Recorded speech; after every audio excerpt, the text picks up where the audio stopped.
ভাই আমরা ব্যস্ত যে ফ্রি আছে এতে বসান। কি বলেন ঠিক না বেটি? আরে ভাই আপনি কি নবীর চাইতে বেশি ব্যস্ত নাকি? নবীজি রাষ্ট্রপ্রধান ছিলেন। কি ছিলেন বলেন? রাষ্ট্রপ্রধান ছিলেন। এরপরে আমার নবী সব বাদ দিয়া, নবীজির 9 জন বিবি ছিল, সব বাদ দিয়া নবী মসজিদে ঢুকে গেল। দুনিয়ার সব বাদ, এবার এই দেশ দিই আমি আমার আল্লাহকে তালাশ করবো। সুবহানাল্লাহ। তাহলে যে সবচাইতে বেশি আশিকের রাসূল তার আগে মসজিদে এতেকাফে বসা দরকার। কথা বলেন না কেন? যে নবীরে বেশি ভালোবাসেন, যে আমার মতো ভালো কেউ বাসে না, ঠিক না? তাহলে আপনি এতেকাফে বসেন, কারণ আপনি তো নবীকে বেশি মহব্বত করেন। আর আমার নবী এই কাজটা সবচাইতে বেশি করতেন, এতেকাফ করতেন। এতেকাফ করলে কি হবে ভাইয়েরা? অনেক লম্বা কথা।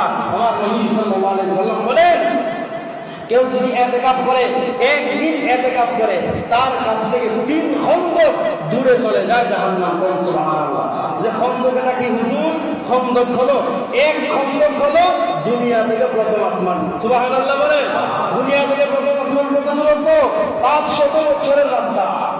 এইভাবে যদি 10 দিন এতেকাফ করেন, জাহান্নাম আপনার কাছ থেকে কত দূরে যাবে? নবী সাল্লাল্লাহু আলাইহি ওয়াসাল্লাম যারা ইতিকাফ করবেন তাদের ব্যাপারে আমার নবী একটা বক্তব্য দিয়েছেন। বলেন যে যারা ইতিকাফ করবে, নবী সাল্লাল্লাহু আলাইহি ওয়াসাল্লাম একটা বক্তব্য দিয়েছেন। আল্লাহ নবী বলেন, কানাকা হাজ্জাতাইনি ওয়া উমরাতাইন। সুবহানাল্লাহ। আল্লাহ নবী বলেন, কানাকা হাজ্জাতাইনি ওয়া উমরাতাইন। পয়গম্বর আরবি বলেন, আমার যে উম্মত ইতিকাফ করলো, আল্লাহ নবী বলেন তার আমলনামায় কানাকা হাজ্জাতাইন, তার আমলনামায় 2টা কবুল হজের সওয়াব দেওয়া হয়। সুবহানাল্লাহ। নবী এখানে শেষ করেন নাই, আল্লাহ নবী বলেন ওয়া উমরাতাইন, এবং 2টা কবুল উমরার সওয়াব ইতিকাফকারী ব্যক্তির আমলনামায় দেওয়া হয়। সুবহানাল্লাহ। আপনি হজ করতে যান, লক্ষ লক্ষ টাকা খরচ করে, গ্যারেন্টি আছে নি? কোনো গ্যারেন্টি আছে বলেন? নয় বলেন না না, আমি গ্যারেন্টি দিলাম কেউ যদি ইতিকাফ করে, আমি গ্যারেন্টি দিলাম তার আমলনামায় 2টা কবুল হজ এবং 2টা উমরার সওয়াব আল্লাহ দিয়ে দিবেন। সুবহানাল্লাহ। তাহলে এই রাখলাম আমাদের এখন কোরআন দরকার আছে না নাই? তাহলে আমরা ইতিকাফ করতে হবে। ইতিকাফ হলো 3 প্রকার। কয় প্রকার বলেন? ইতিকাফ 3 প্রকার। একটা হলো ওয়াজিব ইতিকাফ, যেটা আমরা মান্যত করি। আমরা বলি যে আমার যদি এই কাজটা পূর্ণ হয়, আমার যদি এই কাজটা হয়, তাহলে আমি 2 দিন ইতিকাফ করব। এই জাতীয় কেউ যদি মান্যত করে আর এটা যদি পূরণ হয়, সাথে সাথে ইতিকাফ করা ওয়াজিব হয়ে যায়। কি হয়ে যায়? ইতিকাফ করা ওয়াজিব হয়ে যায়। 2 নম্বর সুন্নতে কিফায়া। সুন্নতে মুআক্কাদায়ে কিফায়া, যেটা রমজানের ইতিকাফ, যেটা আমরা রমজানের শেষ দশকে করে থাকি। আমাদের নবী করেছেন। এই ইতিকাফ যদি কেউ না করে, এই জামে মসজিদগুলোতে যদি একজনও না বসে, গোটা মহল্লার সবাই গুনাহগার হবে। কি হবে বলেন?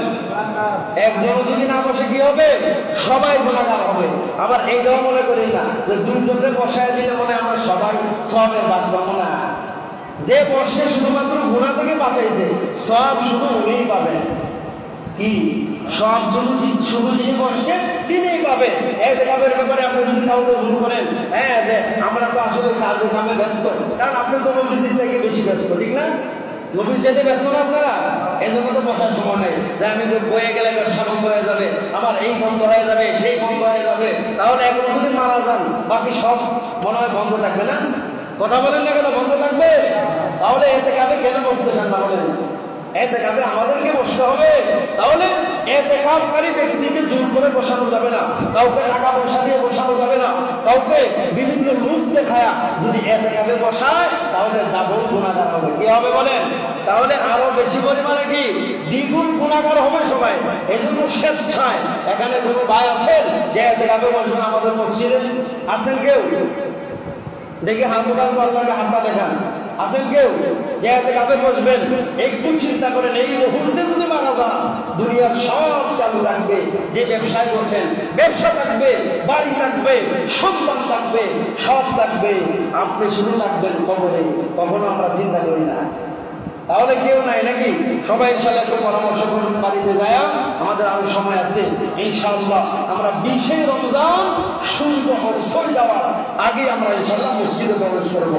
সকলে করে ইনশাআল্লাহ। মুহতারাম হাজিরিন, ইতিকাফ আমাদের সবাইকে করতে হবে, কারণ নবীজি সাল্লাল্লাহু আলাইহি সাল্লাম ইতিকাফকে এত গুরুত্ব দিয়েছেন। আল্লাহর হাবিব সাল্লাল্লাহু আলাইহি সাল্লাম কোনদিন ইতিকাফ ছাড়েন নাই।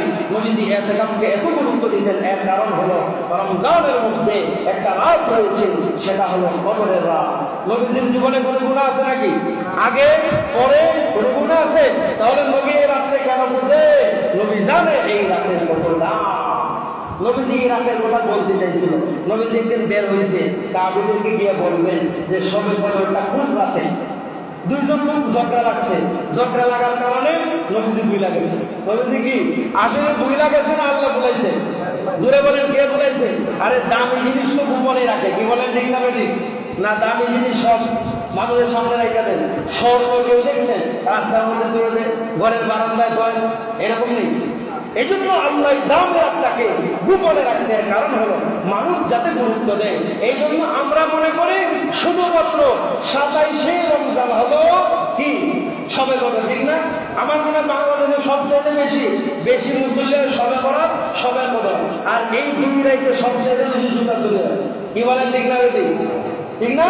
দেখুন অনেক প্রকৃত মুসল্লি যারা, এদের জুতা হারায় যায়, ও জুতা নিয়ে গেছে, ঠিক না বেটি বলেন?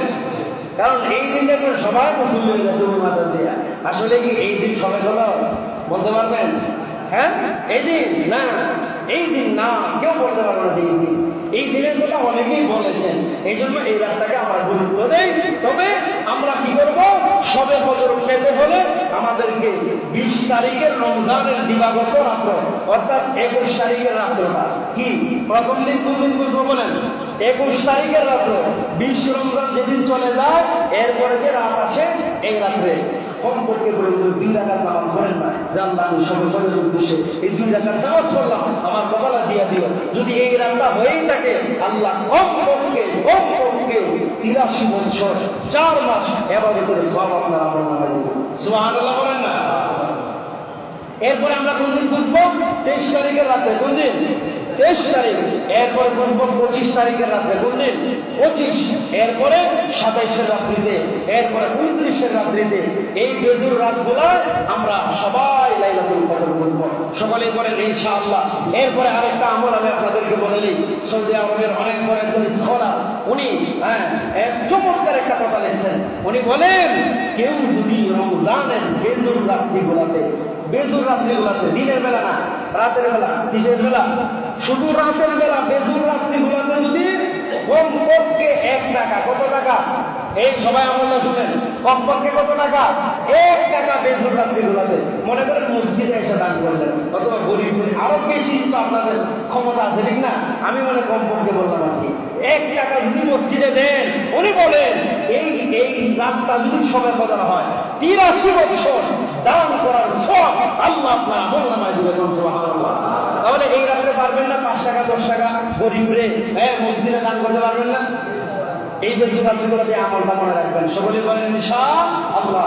এরপরে অনেক মা বোনরা ইতিকাফে বসে, মা বোনরা যদি কেউ বসতে চায়, মা বোনদেরকে বলবেন যে ঘরের মধ্যে তাকে তিনি এই ঘরের মধ্যে যে কোনো একটা কোণার মধ্যে